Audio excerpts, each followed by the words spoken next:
Hello বন্ধুরা, welcome to my YouTube channel রাখির কিচেনে সবাইকে স্বাগত জানিয়ে আজকে দারুণ একটা রেসিপি শেয়ার করতে চলেছি। আজকের রেসিপি ম্যাঙ্গো রসমালাই। তো আপনাদের কাছে অনুরোধ রইল পুরো ভিডিওটা দেখার জন্য। স্পেশালি কিন্তু এটা আমি জামাই ষষ্ঠীর স্পেশাল বানিয়েছিলাম।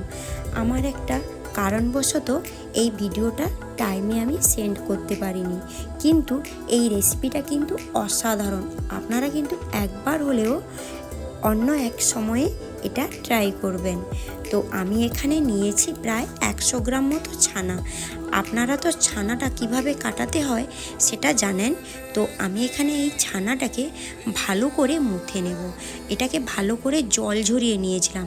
তো দেখুন ছানাটা কিভাবে আমি এটাকে থেসে নেব। দারুণভাবে কিন্তু এইভাবে থাসতে হবে, খুবই সফট আর খুবই দারুণভাবে এটা তৈরি হয়ে যাবে। জাস্ট আমি শুধু ছানা নিয়েছিলাম, অল্প একটু এলাইচি গুঁড়ো দিয়েছি। আর ছানাটাকে কিন্তু প্রায় 15 থেকে 20 মিনিট থাসতে হবে। আর থাসার পরে ছানাটা খুবই সফট হয়ে যাবে। আর এটাকে শেপ দিয়ে রসগোল্লার মতো এইভাবে তৈরি করে নেব। এরপরে কি করব, মানে এটা আমার তৈরি হয়ে গেছে। গ্যাসের ওভেনে কড়াই বসিয়ে দেব, তাতে দিয়ে দেব 1 কাপ মতো সুগার আর 2 কাপ মতো জল। তবে হ্যাঁ বন্ধুরা, আপনাদের বলে দিই, রসগোল্লা তৈরি করার সময় সুগার যতটা দেবেন না তার থেকে ডবল জল দেবেন। আমি যদি 1 কাপ মতো এখানে সুগার ইউজ করি, 2 কাপ জল দেব। আর 2 কাপ যদি সুগার দেই তার 4 কাপ মতো আমি জল দেব। তাতে কি হবে, ওই রসগোল্লাটা খুবই ভালোভাবে সফট আর দারুণ হয়ে যাবে, আর মিষ্টিগুলো ভেঙে যাওয়ার সম্ভাবনা থাকবে না।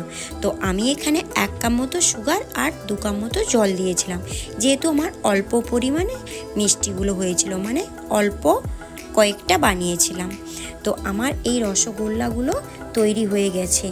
এরপরে গ্যাসের ওভেনে আমি নিয়েছি 1/2 লিটার মতো দুধ, আর তাতে অ্যাড করব প্রায় 2 থেকে 3 টেবিল চামচ মতো গুঁড়ো দুধ। আর ওই দুধের সঙ্গে গুঁড়ো দুধটা ভালো করে মাখিয়ে নেব। আর গ্যাসের ওভেনটা অল্প আঁচে দিয়ে রেখে দেব, যাতে দুধটা ঘন হয়ে আসে আর ক্ষীরের আকারে তৈরি হয়ে যায়।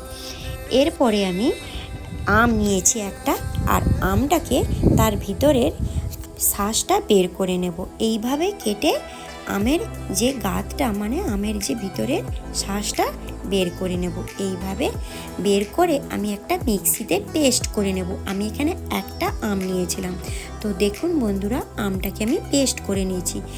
অপর দিকে কিন্তু আমার দুধটা খুব ঘন হয়ে এসছে, তাতে কিছুটা আমি ছড়িয়ে দেব কেশর, আর দিয়ে দেব পরিমাণ মতো কাজু বাদাম কুচানো আর পেস্তা বাদাম কুচানো। তো এই কাজু আর পেস্তাটা দিলে খেতেও ভালো লাগবে, আর মুখে যখন এই বাদামগুলো পড়বে না, দারুণ লাগবে। তো আমি এখানে কোনো সুগার ব্যবহার করিনি। চাইলে কিন্তু ওই ক্ষীরের সঙ্গে সুগার ব্যবহার করতে পারেন।